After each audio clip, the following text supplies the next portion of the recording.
Welcome. All lines have been placed in listen-only mode until the question-and-answer session. The call is being recorded. If anyone has any objections, you may disconnect at this time. I'd like to turn the call over to Ms. Darnita Campbell-Graham. Thank you. You may begin. For joining us for today's webinar. Hope it's nice and cooperating wherever you're located. Here in D.C., the weather's been a little fickle. Please be advised again that this webinar is being recorded and will be available at a later date. Hopefully you on the line have already used AMIS, but if no worries, we're going to demo how to complete the various components of the annual report in AMIS. With the session, we will open the line up at the end for questions. So with that, we ask that you please don't submit questions during the webinar via the chat feature because we will not be monitoring that. Before we started, wanted to show everyone how to access the AMIS guides from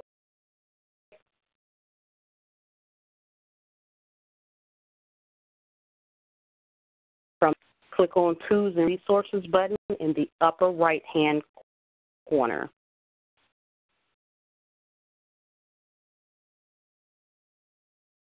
You can claim it.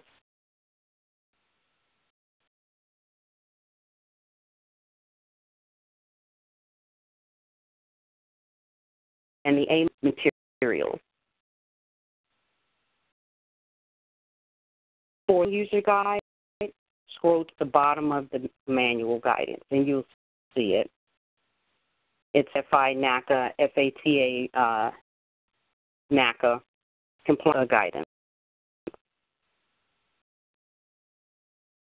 There are also guides on how to get started navigating through the AMIS system.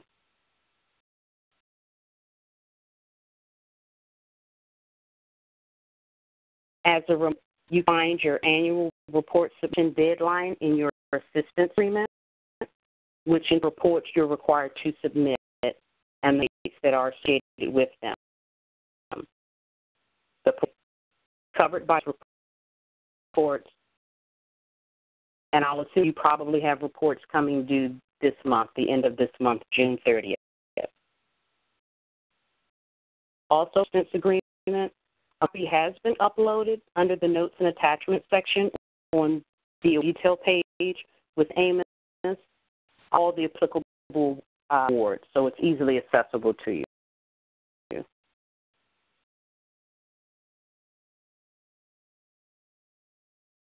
Regardless, this for access using the app launcher with AMIS.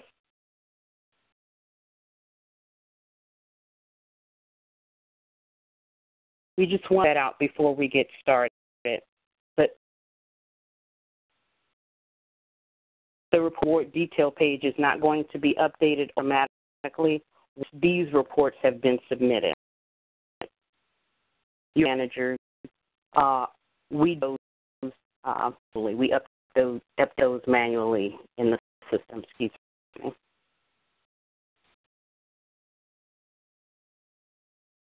One lander. Also, we strongly encourage you to submit your reports early and know the end of the month.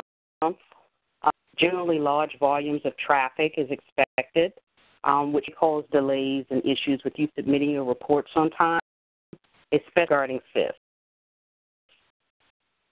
With that, I will now turn it over to my colleague, Heather Hunt. Thanks, Darnita. Again, welcome everyone, and thank you for joining us today. I'm going to start as if you are already logged into your AMIS account. I did want to point out a few things before we jump into actually demo how to complete the compliance reports.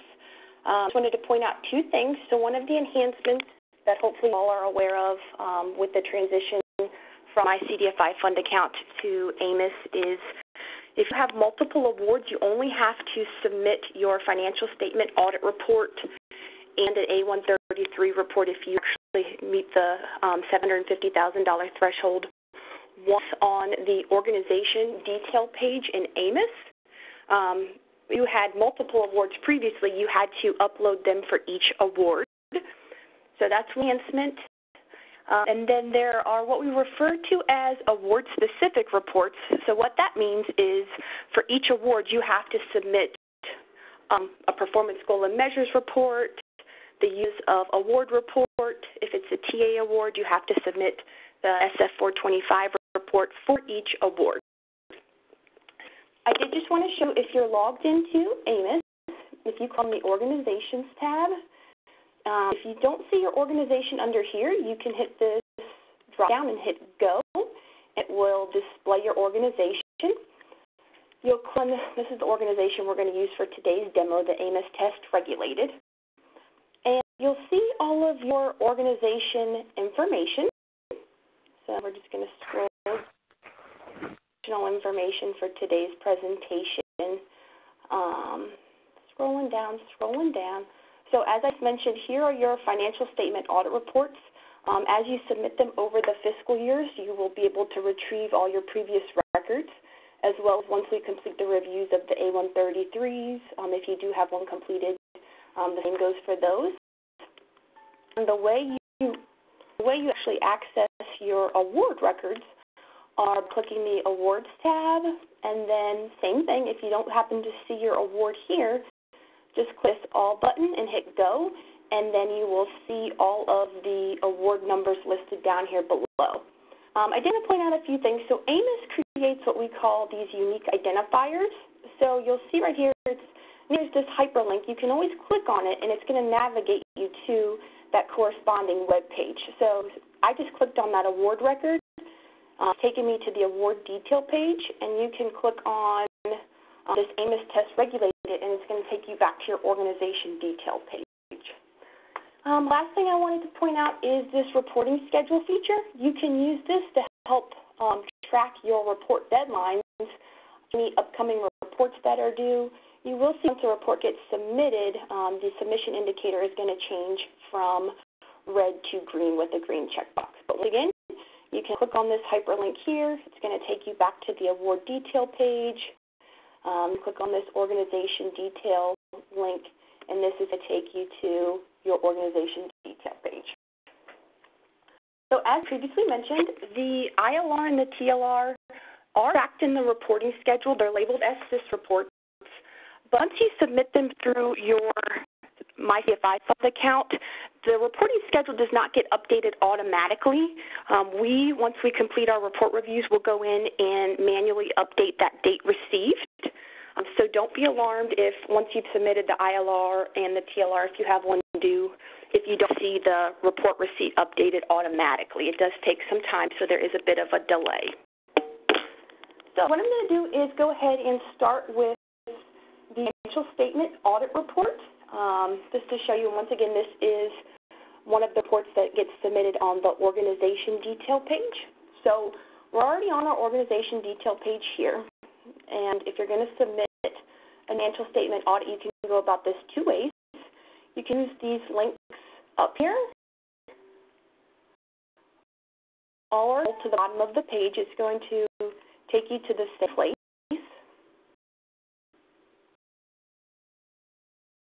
So New Financial Statement Audit, you're going to click on this tab right here, New Financial Statement Audit.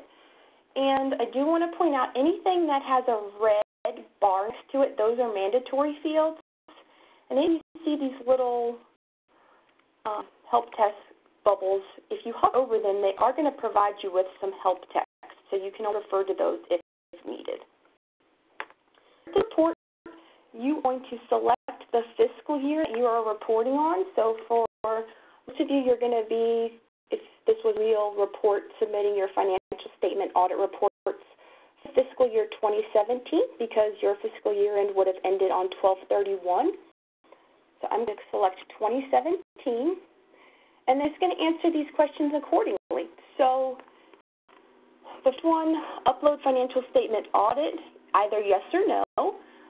An example of when you would use no is, let's say maybe you're a regulated institution and you submit your quarterly call reports and you don't actually have audited financial statements to attach. You would no. You would, of course, select yes if you are going to attach your audited financial statements. Full statement audit report type of finding. So this is where you're going to select either unqualified, unmodified, qualified, modified, no report, printed fairly, adverse, or other. So in the example that I just used, if you are a regulated institution who submits your reports to a regulator, you would then select no report. If you had a qualified modified opinion, you would select that, and so forth. So moving down, does the FS audit include an A133 record? So not all recipients meet the $750,000 threshold that requires them to have the A133 single audit completed. So when you respond to this question, if you select yes, and then you select you submit an A133 audit this fiscal year, the reporting schedule knows that 9 months after your fiscal year end, you're going to submit your single audit to the Federal Audit Clearinghouse, and that's what's going to prompt your portfolio manager to go out and retrieve that single audit report if one is completed. I did want to point out, if you select no, that you're not going to have a A133 submitted this year, and you would select no if you don't meet that threshold, the reporting schedule is automatically going to get updated for that A133 audit report requirement and change it from the deadline to not applicable. That way we know that you don't meet the threshold, and therefore you're not going to be submitting a financial statement audit report.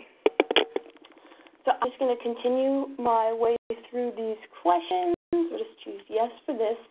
Anticipate having a material weakness.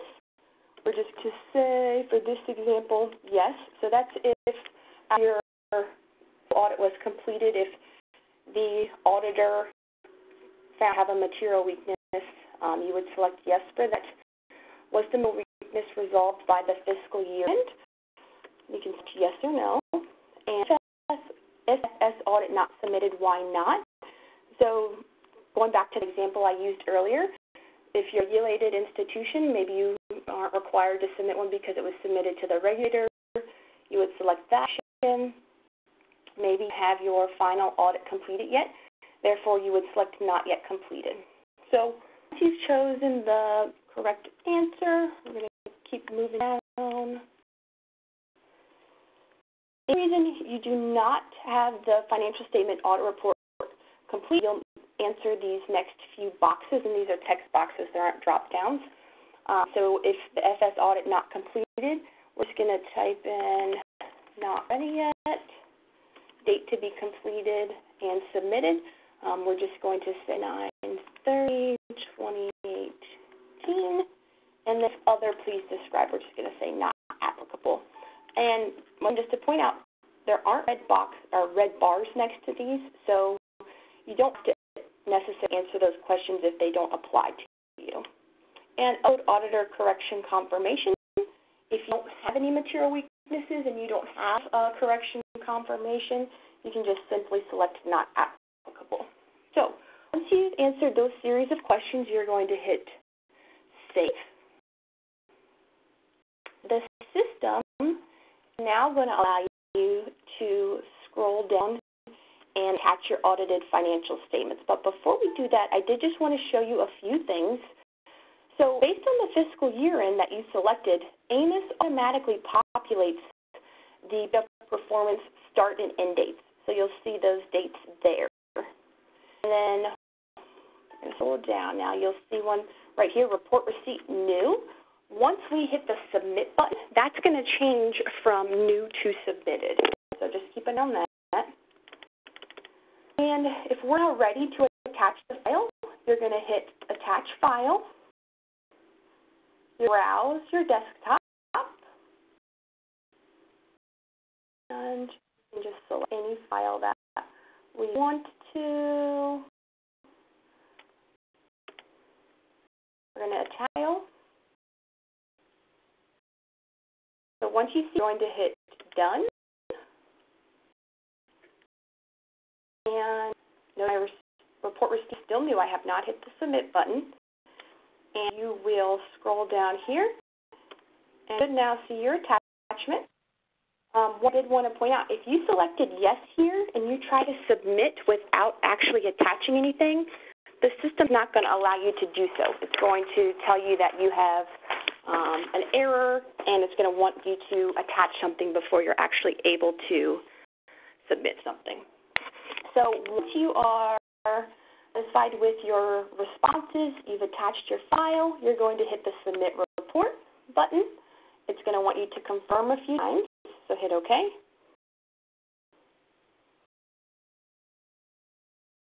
We're definitely sure we want to submit, so hit OK. And we're going to point out now that the report receipt has now changed to submitted, and see that the date submitted field is now has the corresponding date and time when we submitted the report.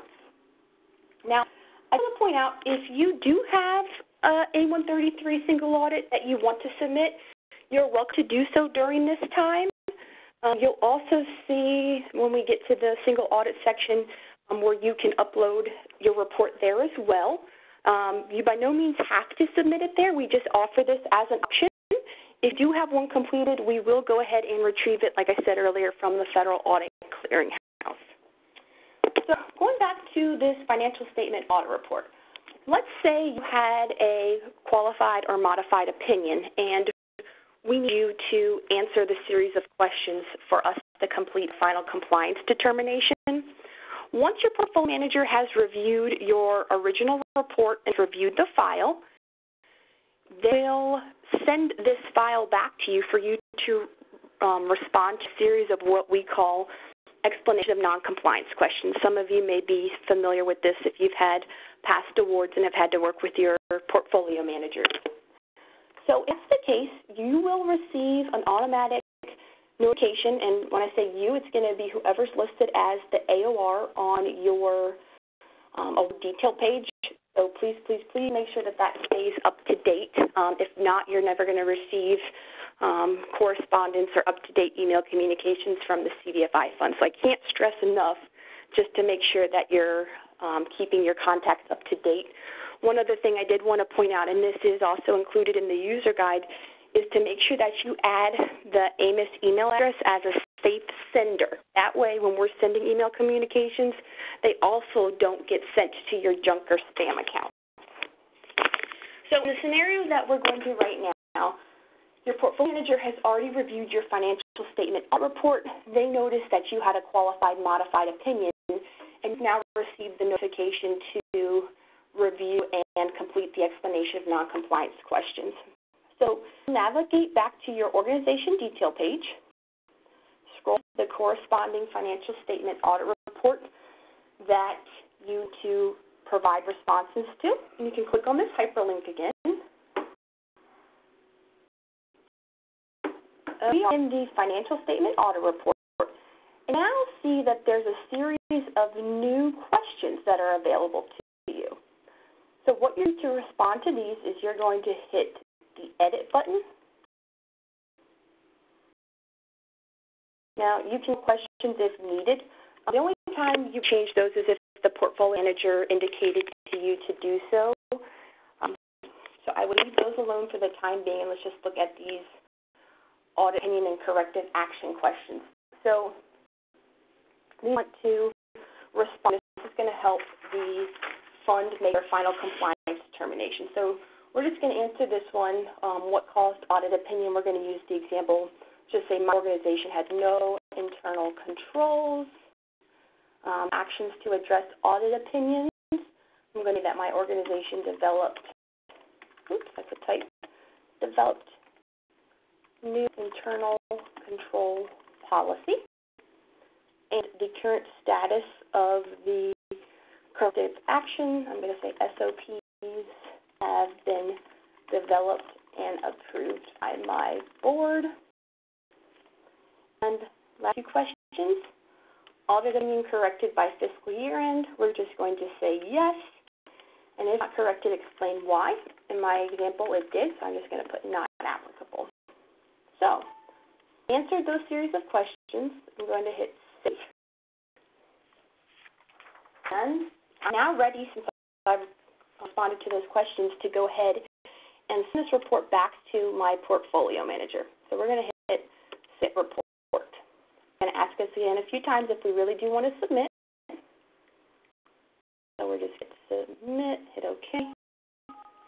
One time, hit OK. And again, that the report receipt will update again to submitted. So there's our submitted status again. You can always check, and we're good to go. So, move on. That is how you complete the financial statement audit report and respond to the explanation of non-compliance questions if applicable. So I'm going to go back to the organization detail page because there's one more report that you can submit from this page, and that's going to be the A133 single audit report if it is applicable to you. So as I mentioned, you can submit this as an attachment in your financial statement audit report. You can submit it down here through the new the A133 audit report section, which is down below if you scroll to the very bottom. So you do A133 audit report. Do the same steps, select your fiscal year, hit save, and then it's going to allow you to attach the file and submit for approval. If for some reason you don't attach it, you don't attach it or submit it, and you do have one completed, and your portfolio manager goes and pulls it for you from the Federal Audit Clearinghouse, they will actually initiate this report. And unless you received anything other than an unmodified quiet opinion, or if you did not have material weaknesses, you will hear from the fund regarding this report at all. The only time we have to send this report back to you is if you had any material weaknesses or significant deficiencies or a qualified, modified, or adverse opinion. That's when we're going to send it back to you to answer another set of explanation of non-compliance questions that we have developed to help run our final compliance status determination. So in this example that I'm going to use, let's say your portfolio manager and retrieved your single audit from the Federal Audit Clearinghouse, and they reviewed it and they noticed that you had a material weakness.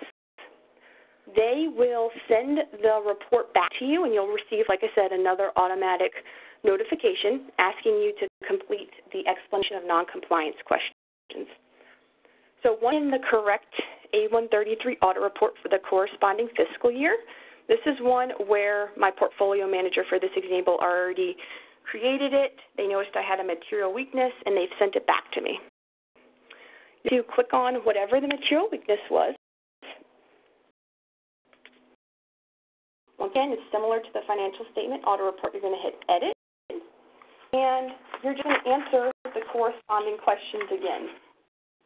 So I'm going to refer back to my lack of internal controls example again. So cause the material weakness, of internal controls, actually address material weaknesses. I'm going to say developed SOPs, status of material weakness. I'm going to say SOPs, actually we'll just say corrected. SOPs are currently with board for approval, and material weaknesses corrected by fiscal year, we'll just say yes. This one we're going to put not applicable. Once you answer all the questions, you will then hit the Save button. If you had more than one material weakness, you would follow the same steps for each one of those. And once ready, you navigate back to your A133 audit report. Before doing that, I did want to show you that if you had any audit direction letters or anything supporting documentation that you did want attached, you can do so by clicking the Attach File button here. And once you're ready to submit, you are just going to hit Submit for approval, and it's going to have you submit. And once again, you will see the report receipt status changes to submitted. So that's how you know that you have submitted the report. So that is the two organization detail level reports. So what that means, once again, is if you have multiple awards, you only have to submit one financial statement audit report and one A133 report, if applicable. So So the next 3 reports that I'm going to demonstrate are going to be on what we call the award detail level. So to your award detail pages, and award has its own award detail page. You click this awards tab right here, and then so you see your award down here, you'll hit all go, and it's going to populate all of the awards that we know that have been awarded to your organization. So for this example, I'm going to use this award. So the award name, once again, this is the unique identifier that AMIS gives when it creates a sort of record. This is the award control number that you're probably used to seeing. So I just wanted to point that out so people get confused. So now we're looking at our award detail page. Before we jump to completing the reports is you can find your CCME portfolio manager's information here. And if you have any questions, we'll go into this a little bit more. You're welcome to submit service requests, or you do have your portfolio manager's contact information. If there was an authorized representative, this is, like I said, this is an example for this demo. The authorized representative's information would be listed here. And two, when we do send out correspondence to, they're going to be sent to. So please make sure that's updated. There's other award-specific information, and like Arnita mentioned earlier, under notes and attachments, that's where you can find a copy of your organization's assistance agreement. So you would click there in order to access that. If we send out any other sort of amendments, deadline extension notices, we try to also upload there under these notes and attachments sections. So go ahead and get started. Starting with the performance goals and measures report. I did point out too, this reporting schedule, this is what we use to populate the system so it knows when you have what reports due. And this does correspond with the reporting schedules and the period of performances that are listed in your assistance agreement. You cannot access reports from the report schedule. So I know sometimes people try to click on this link here, get confused because they're not able to access the uses of TA report. That's because it's not linked that way. This is strictly just to track when reports are due. In order to actually complete the reports, you're going to have to follow the steps that we're about to demo for you. So go ahead and get started with the performance goals and measures report. This is a report that gets submitted 6 months after the fiscal year end. And then once I'm done with this report, I'll go ahead and demo for you the SF-425, which is only applicable to TA recipients. It's submitted 3 months after the fiscal year end, and I'll demo the uses of award and the performance progress report, which are also submitted at 3 months after the fiscal year end, and those get submitted by both FA and TA recipients. So PG&M report, this does get submitted by both financial assistance and technical assistance recipients. I'm going to refer to those as FA and TA. So if you start a new PG&M report, you're going to hit Add Performance Report. And have pre-populated performance goals based on whatever they were in your assistance agreement. So this is fiscal year again. Once again, I just wanted to point out, here's these little help text, the question marks. If you hover over them, it provides a little bit more context and clarity on what type of information we're looking for. So, for example, we're going to be completing our PG&M report for the fiscal year end for 12/31/2017. So you would select the corresponding fiscal year end. And now down here, these should look familiar. These are going to be the PG&Ms that were already laid in your assistance agreement. So you're going to respond to them accordingly. If for some reason you see that maybe there's a performance goal measure that's been loaded in here that is not applicable to you, please definitely submit a service request. Like I said, we will go into how to do that at the end of this demo. So I'm going to go ahead and complete these. I'm just going to use made-up numbers. So 3 million net leases.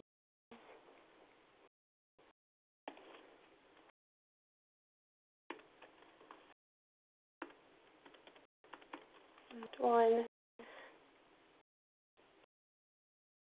Just going to say, like, spend any money during this period period of performance, then 0. So I want to point out this is the specific PGM, and it tells you what the benchmark would be. Once you've completed this information, you're going to hit the Save button. For some reason, the system, once it runs its compliance checks, it has identified that you're non-compliant and you don't meet a benchmark. You're going to see down here a red flag that indicates that you've failed the automatic compliance check. So what you do if you ever see this red flag here is prior to submitting this report, and it actually won't let you submit if you don't complete these questions, is complete the explanation of non-compliance. So you'd click there, and then you're going to hit the Edit button. I'm just going to answer these series of questions. So why did you fail to meet this PG&M? I'm just going to say not expend all award funds during the period of performance. What actions will you take to meet this PG&M? I have hired more staff to expend the award funds, and we're just going to say current metric for this PG&M, 100%. Once again, you can scroll over the question mark bubbles to get help text if needed. And then will you meet this PGM next fiscal year? We're just going to say yes. And why will you not meet this PGM next fiscal year? We're just going to say not applicable because we are saying we're going to meet it. And then once you've answered all those questions, you're going to hit the Save button. And if more than one PG&M, you would do that same thing again for any of the applicable PG&Ms that you missed. And once all those questions have been completed, you're going to navigate back to the Performance Goals and Measures Report page, and you're going to hit Submit for approval. So one thing I want to point out again is once we get submitted, the report sheet is going to change to Submit, and you'll then see the Submit. Whenever you see these locks, that indicates that the report is now locked and you can no longer edit it. Let's say you entered information incorrectly and you want to get the report unlocked so you can go back and make corrections. That is totally fine. Just once again, please submit a service request to do that. If once your portfolio manager has reviewed this report and they notice that something looks a little off and they maybe want to check in with you to have it corrected, they'll reject the report and send it to you. The AOR, Authorized Representative, listed on the award detail page will receive a notification letting you know that the report needs to be corrected, what the corrections are, and when they need to be made by. So the report has now been submitted, and you're to go. So a few things I did want to point out about this Performance Goals and Measures report. HFFI awards, they're still, for those are still being monitored through the data that is submitted through the transaction level report via SIF. So you're not going to be completing any performance goals and measures reports in regards to your HFFI awards and AMIS yet. And if there's any sort of clarification or anything that we need in regards to those awards, your portfolio manager will reach out to you via email. Okay, so now moving on, we're going to go ahead and jump to our next set of reports. So we'll jump to the SF-425. And as I mentioned, so we're going to click on this award detail link. SF-425 reports only get submitted by technical assistant award recipients. So on your award detail page, you're going to click on New SF-425. And this is a simple report. So every report you're going to see, you're asked to select this fiscal year because that's what's going to populate the period of performance. So for examples, we're just doing 2017. And next required data fields are going to be these transactions. So report type, if it's anything other than the final period of performance, you're going to select annual. If this was your last report, so this is your final period of performance, you would select final. For this example, we're just going to use annual, and then you're just going to answer the disbursements. So for this one, I'm just going to say that to match my PG&M report, I have not expended or drawn down any of my award funds. And save. populated the period of performance dates based on that fiscal year end I entered. There's my report type, and the system knows how much the award is, so it automatically calculates these figures based on the amount you reported for your cash disbursements. You have to complete all that. And then these two flags are automatic compliance checks that have been built in. The system knows that if this is your last period of performance, that in order for your SF-425 report to be compliant, that you needed to have reported expending all of your award funds. So if you see red flags here, that means that something has not been reported correctly, and it kind of draws your attention to going back and double checking your figures. So with this, you're just going to hit Submit SF-425, and the indicator that it has been submitted correctly, and taking a minute, you'll see that the date submitted is now updated with a date and time, and that report's done. So we're going to go ahead and move on to demoing the uses of award report. This may also be listed as the use of funds report or assistance agreement. Those names are interchangeable. So let's jump to my award record that I'm going to use for this one. Like I said, this uses of award report does get submitted by both financial assistance and technical assistance award recipients. So I'm going to scroll down, and I'm going to go ahead and complete the uses award. Now, the uses of funds report and the uses of technical assistance reports, those were reports that were submitted for fiscal year 2014 and older recipients. Starting in fiscal year 2015, these two reports transitioned to the uses of award report. So if you have a fiscal year 2015 and newer report, you want to make sure you're using this uses of award. So to make this report, you hit New Uses of Award. You're in question again, so we're going to select 2017. You would select this next No Activities During Performance Period button if you, let's say, for example, it was your second performance and you had already reported expending all of your award funds last period of performance. That's when you would use this button. And it's not going to prompt you to complete these next sections. So I just wanted to explain what that was. Earn questions, these only need to be completed by FA recipients. TA recipients do not need to complete these series of questions. And once again, you'll see if you hover over the help text box, it explains what we're looking for and who's responsible for completing these reports. In this example, we're just going to pretend this is an FA award, so I'm just going to answer them and say no. If yes, how much? We're just going to put not applicable. And if yes, have you remitted? We're just going to say no. And then we're going to hit save. Oh, good answer because it is not a currency. So we're just going to put 0 and hit save again. You'll see automatic compliance data checks that are built on the back end. What I point out here is, once again, it's the period of performance based on the fiscal year end I selected. This name, total fees reported this period, this number is going to change.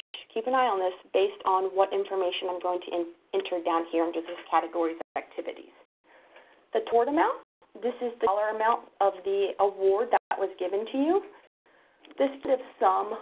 This is going to automatically add up. Let's say you have more than one uses of award report. It's to add the cumulative total here over the multiple periods of performance. In this example, I'm just doing one report. That's why it's currently 0 because I haven't added in categories of activity yet. Are those interest earned questions that I responded to? And once again, the no activities during performance period is not checked because I am going to actually put in some categories where I've used award funds. So you just select Add Categories and award. So it's only going to have eligible financial assistance categories of use. So for this example, I'm just going to put financial products, and we're just going to say description of activities. Let's just say loans to target market. And then we're just going to $50,000. Okay, and then once you're done, you're just going to hit save. Okay, save the information, so you're going to navigate back to your uses of award report by clicking on the link. Uses of award report. And you'll put down here now, there's the information I just entered, and it's rolled up here into these two figures. Remember those were $0 before? So it takes the information that I've entered down here and updates them accordingly. More categories that you want to use, or you're just going to hit the Add Categories button again and do the same thing. Select the category of activity and in the description and the amount, and you just hit Save. So when you're done with this report, you will hit the Submit Report button. It's going to want you to confirm. And once it's submitted, you see that it has changed to submitted and has the date submitted down here. Okay, so these are your uses of award report. And the last report I wanted to demo for you is going to be the Performance Progress Report.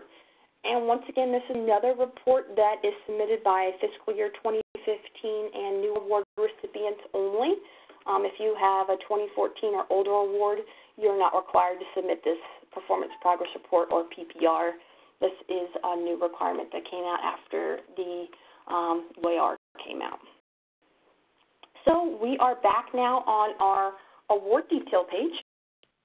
I click up here at the top to assess the PPR, or you can just scroll down. It's going to take you to the same place. So new Performance Progress Report, click that. And you'll see the same data fields again, the fiscal year end. So we're going to select 2017, hit Save. You don't have to answer these other fields because none of them are required. And this is very simple. So you've already pre-populated all this information based on your fiscal year end, and then the other information has been loaded back into AMIS. What you do is click on this Custom Links button down here to access the PPR report. Hit Report Template and open up a Word document. It's a blank Word document that you're going to fill out and complete, and then attach the completed version under the Notes and Attachments button. So this is the Word document. And going out on the second page, are all of the things on how to complete this Word document. So what you're reporting out on is progress towards your performance goals and measures. So once completed this, you've saved it and you're ready to upload it to your Performance Progress Report in AMIS. You're going to hit the new Attach File button and hit Browse once again, and you're going to navigate to wherever the document is on your desktop, and you will see right here, it's attached. You're going to hit Done. And then you've attached that file, you are going to hit the Submit Report button, and it's going to confirm again. Hit OK. And we'll take note that the report status and the date submitted are now reflecting submitted. And like I said, once you submit things, they're going to update here in your reporting schedule. So you can refer to that to figure out what reports you still have left to complete. So that report demo of all of the reports that you're required to submit. I'm going to go ahead and turn the presentation back over to Donita, who's going to show you how to access some of our technical assistance documents and demo for you how to submit a service request. Thank you, and accessing documents in case of assistance that may be needed. Going back to our resources.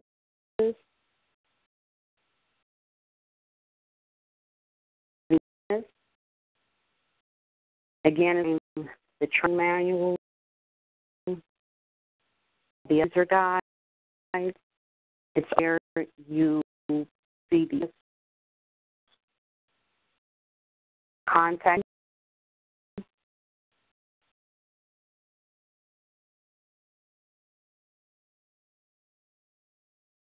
Need assistance with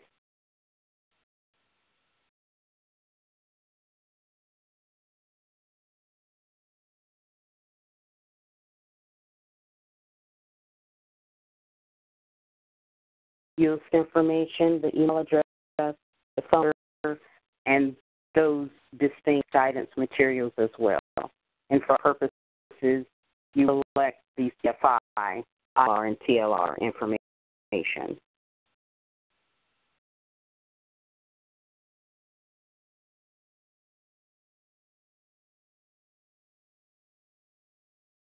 Service request.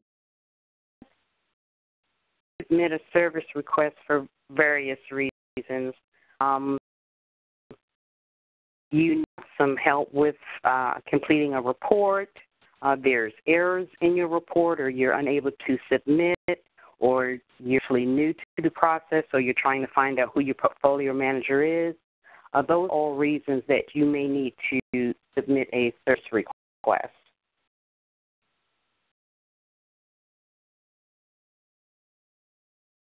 A service request.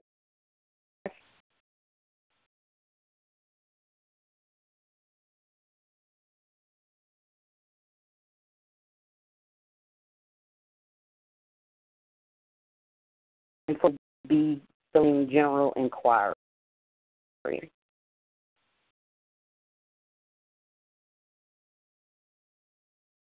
Your name or the person that should contact it to do with the response.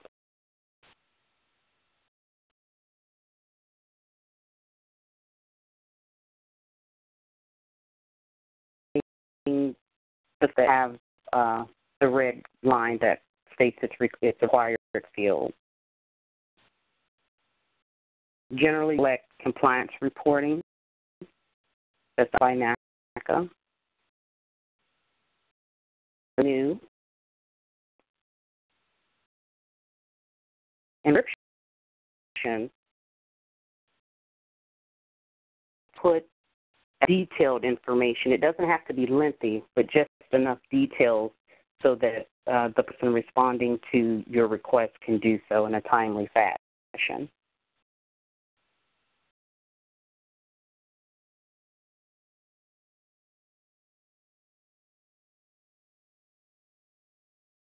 Service requests, you can also attach special attachments as well.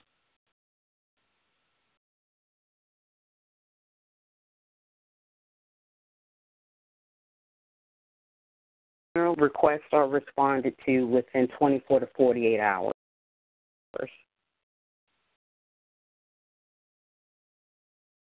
So check that as a service request. You can see the state that it's in as well.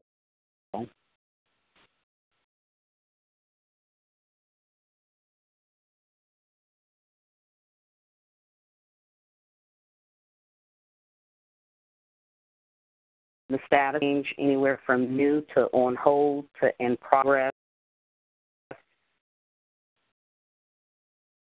The request generally responded to within a 24 to 48 hour period.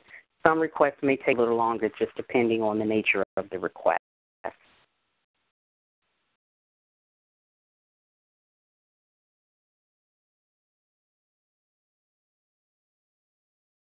So again, we do want to point out, a reminder, we can't stress it enough, is keep your AMIS contacts updated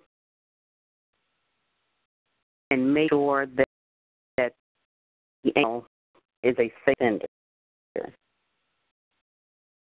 Sometimes feedback from folks who haven't received notifications or any type of emails from us, and that should lead the cause we found. So again, please make sure that you allow AMIS as a safe sender and keep your AMIS contacts updated.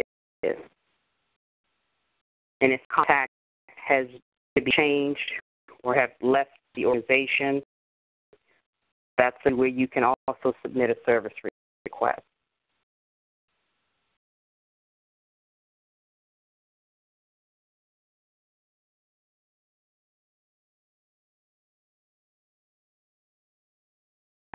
Is all I have regarding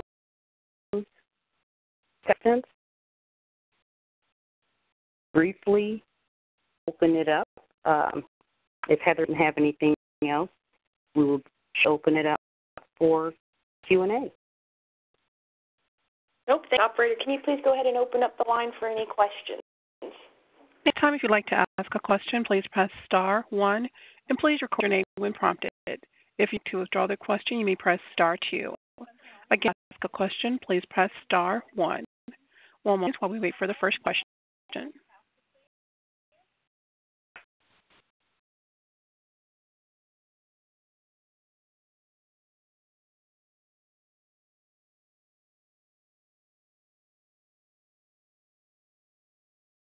Thinking I for Garrett, your line is open.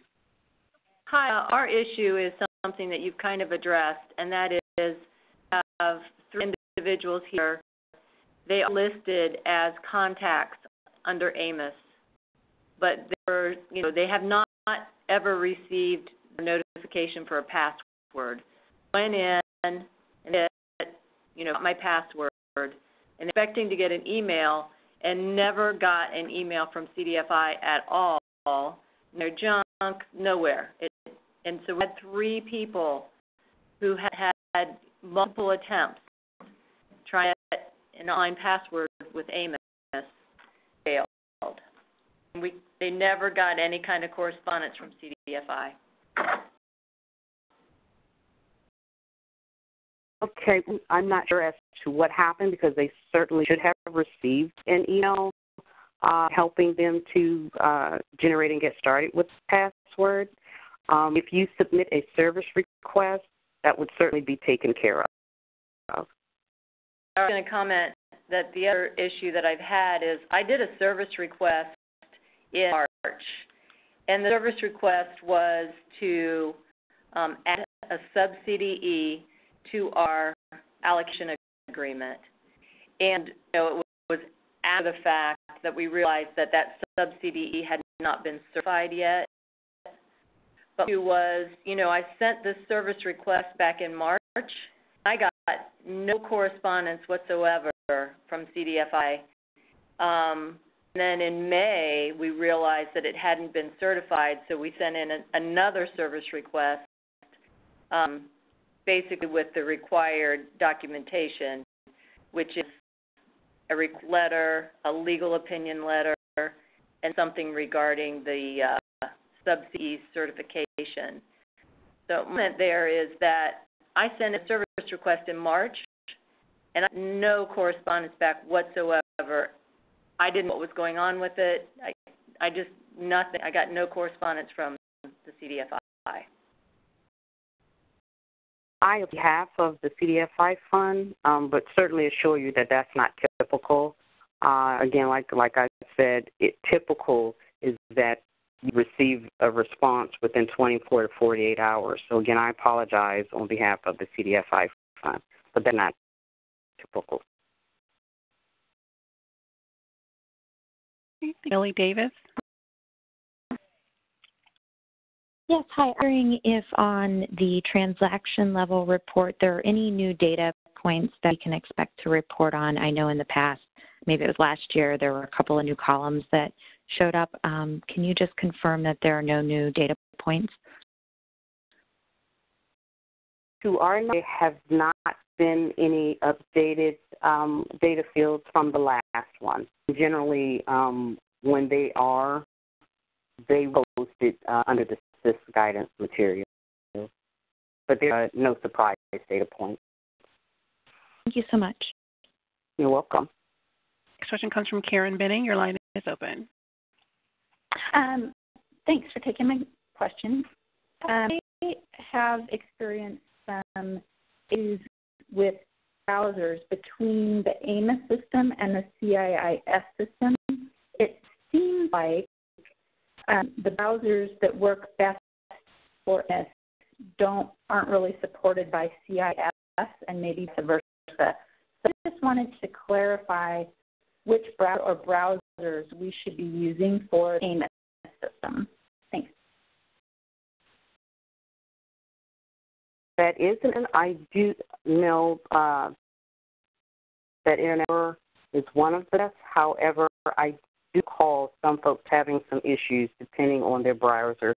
If you submit a service request, I respond with you in more detail and work with our IT department to let you know which ones work best and which ones do not. You're welcome. Thank you, Alexandra. Your line is open. Thank you. I'm sending 6 reports for new awards, so I just need to send the financial statements and they're credit unions. But I keep, every time I try to save the record, I keep getting an error that they would save this record because it has it from different computers. I tried with several of the unions to make sure it wasn't just one of them. Should I just go ahead and submit a service request for that? Yes, please. It sounds like it might be an internal issue, something in AMIS that may be missing that won't allow you to submit the report based on information missing. So, yes, if you submit a service request, sounds like an easy fix. All right. Thank you very much. Discussion, your line is open. I'm not sure if this is the right place to ask this question, but I'm going to try anyway. We received a second award. We had one previously. We received another one in 2017. But we did not receive a disbursement until 2018. So my first financial report for the new grant is due at the end of this month. Do I need to file a single audit report if I've gone over the $750,000? Because technically we did not receive the money until 2018, not 2017, which is the actual reporting period.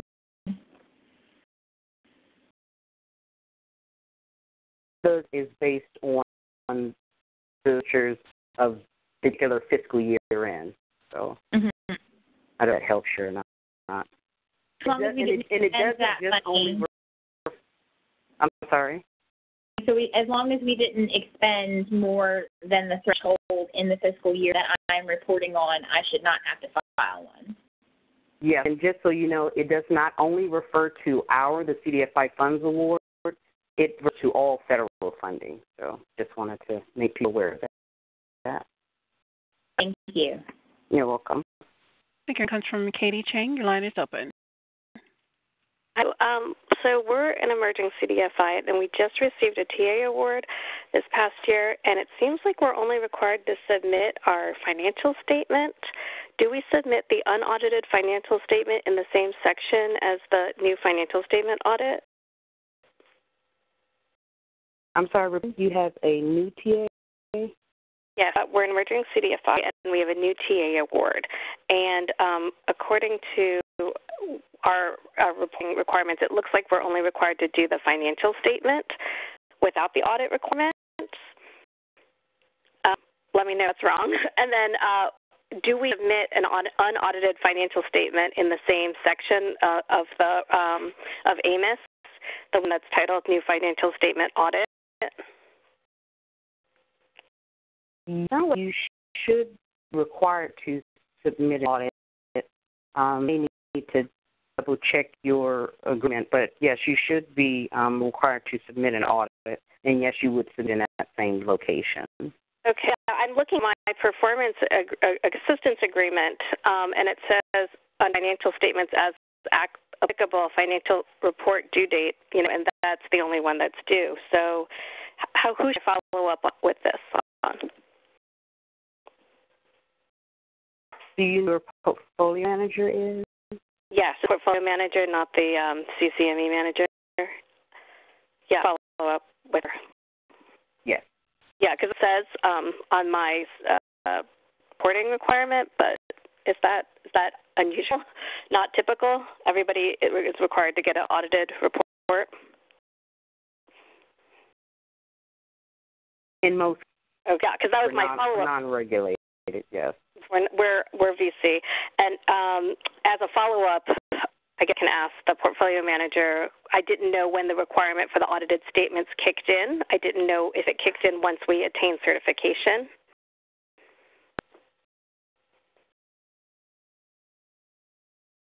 Sounds like there are issues, but yes, if you follow up with your portfolio manager, or you could submit a service request as well, then that we could look at it a little further for you, clarify things.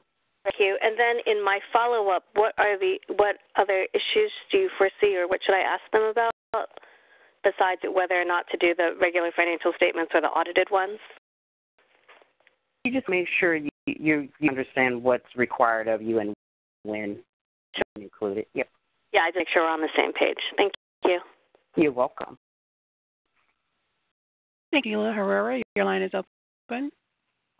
Yes, I was just wondering. I had to clarify. My audit was clean, and there was no material weaknesses.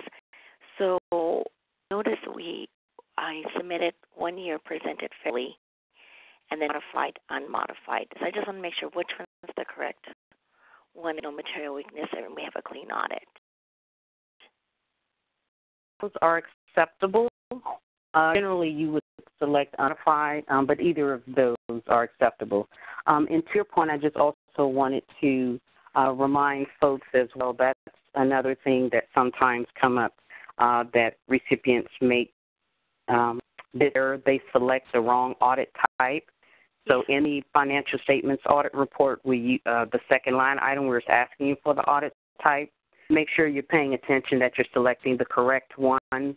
Although qualified, modified generally is a positive sounding term, in the world of financial audit, it's negative. You want to make sure you're not selecting the wrong audit type. That's okay. So yeah, because it's the opposite, right? So yes, qualified, exactly. Modified is good, and also presented fairly is good. Qualified is bad. Oh, qualified, I thought. Yes. Unqualified, unmodified, or presented fairly are good. Oh, qualified. Yes. Oh. Or okay. Thank you. I just wanted to double make sure. Okay, thanks. Oh, thank you. I think question comes from Marianne Sarich. Your line is open. Good afternoon. Just two quick questions. Where are we to enter the financial data under the organization? We've uploaded our audit and have completed the financial statement report, but I'm not seeing an opportunity for us to actually put the data in. Is that something that happens in another step of a process? Compliance reporting, you're just answering the series of questions in the financial statement audit report and uploading the audit, actually entering okay. Financial. Okay, because looking at our organizational detail page, and I can see financial data, going back several years, and when you click on it, I can see all of the data. So that refers to program side, not the compliance side. Yeah, some do get that confused as well. Yeah, that's program versus compliance. Okay. And the last question is similar to an individual that spoke before. We too were awarded a 2017 FA award, but the funds only came in this calendar year. Just to confirm, I am not seeing that listed anywhere in this when looking at all awards in terms of display records. I'm not seeing that award listed as requiring any compliance reports. Am I interpreting this information correctly? Possibly, depending on fiscal year end. You may not calendar year. see 20 and I see 2015 FA awards, but I'm not seeing anything else that relates to a 2017 FA award requiring compliance documentation for the period. Any 2017 information in your? I'm seeing the need to do any reporting for FA 2017. That may be possible. Would have to look at your award specifically to confirm, but that is possible that you wouldn't do yet. Okay. Should I just follow up with my okay. Thank you. Mary, you're welcome. This is Heather. I'm going to jump in real quick. Double check, too, if you're clicking on this link, you might not be seeing everything if you haven't expanded this. So click All Awards and hit Go, or hit All Pending Receipt and Go, and then that might change. Same thing for your awards. If you don't see it when you first click on that, click on this View and hit All and then Go. No, I did that so that it actually shows me going forward as far as 2021, but for some reason I'm not seeing anything for 2017. Or I'll just drill down a little bit more, and if I have to, I'll reach out to our contact there. Thank you. Thank you. You're welcome. Thank you. From Carolyn Draper. Real quick clarification, I noticed in the examples we were given that any blank boxes were filled in with NA. Is that just a personal preference, or is that something that you recommend that we all do? Did that as an example. If they're blank, you don't have to put anything in there. That means they're not a required field. Okay, thank you. Again, from Teresa Rosado, your line is open. I had a question with regards to the thresholds. So the $750,000, that's so if you have a total of under $50,000 in grants, then you only have to do one report. And then when is it that you have filed more reports? Is it after over $750,000?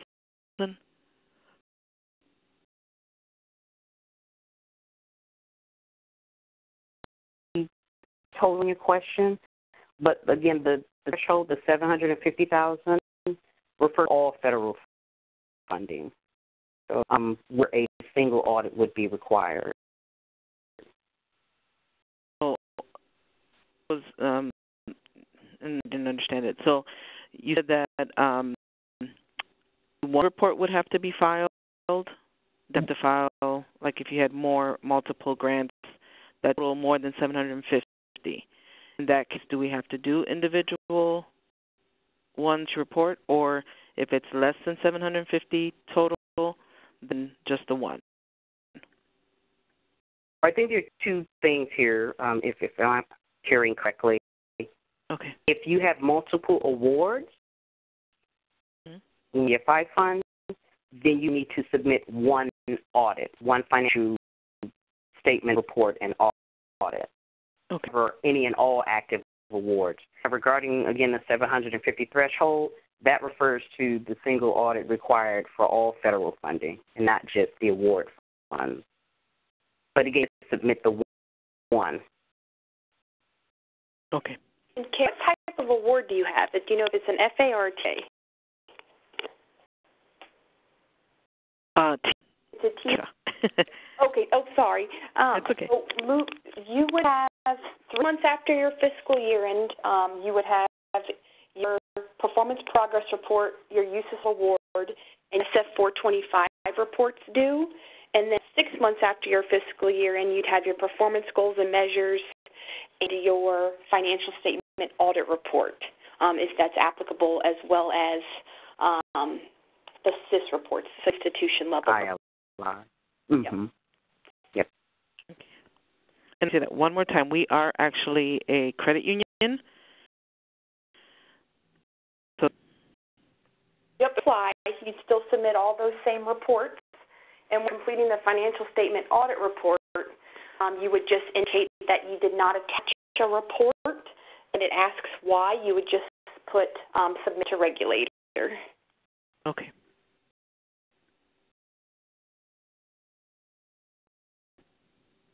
comes from James Dykeman. Your line is open.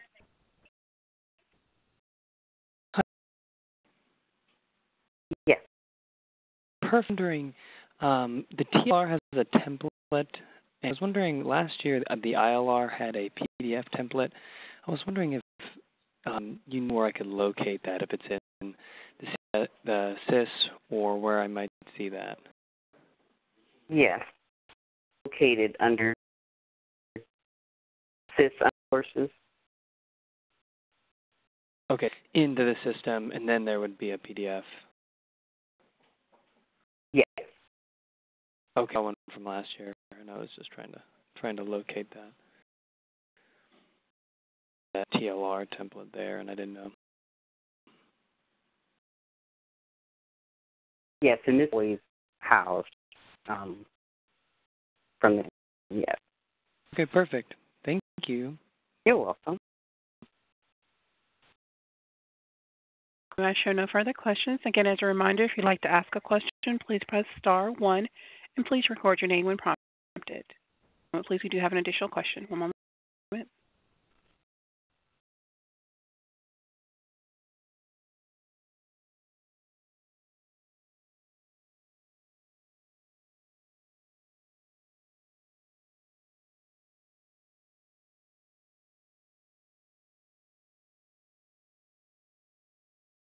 Hey, thank you, Smith. Your line is open, sir. This was actually just in relation to the ILR template. We actually reported back in March. I have the same issue with it. There used to be a button where you could download the ILR. The solution that I was given from the people at CIS was actually if you go into the CIS reporting system, instead of looking for a template specifically, you click print when you haven't put anything in it, and it will give you a full template that you can print as a PDF. So I just wanted to share that with this caller and anyone else who might be interested. Thank you, Kevin.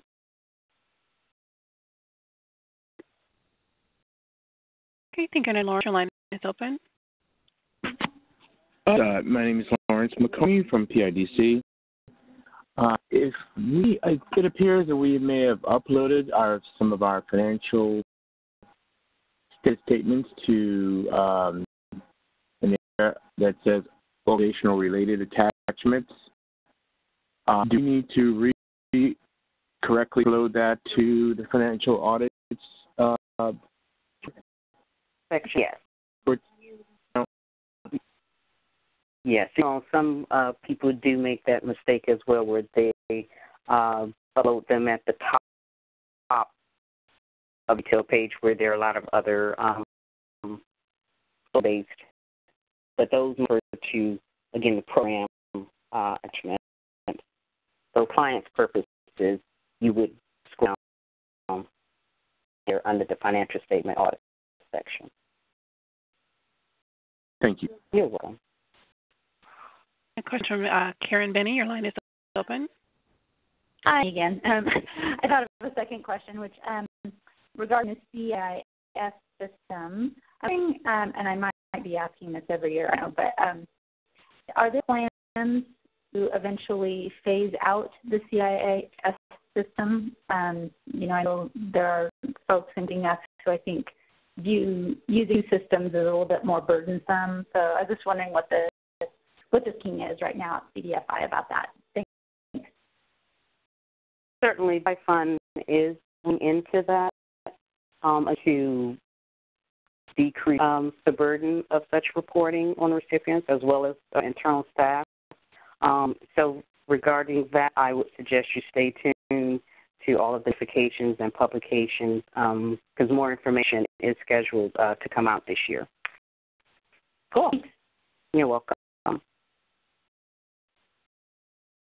No further questions. Great.